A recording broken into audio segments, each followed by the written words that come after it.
The first time you use All Aboard app, you need to grant permission for the app to access the phone camera. Then you need to download the AI model for your bus service. In this demo, we select MBTA Bus Transit in Massachusetts. You can download more than one AI models into your local phone. In Settings, you just need to select which bus transit you want to use. Once it is set, you don't need to redo it every time. The upright activation is a helpful feature. When it is toggled on, the app will be silent if the phone camera is not aiming forward properly. After the app is configured, it is ready to go every time you open it.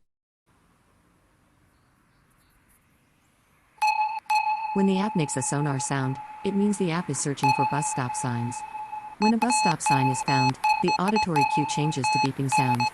The different levels of sound pitch roughly represent the distances to the bus stop sign.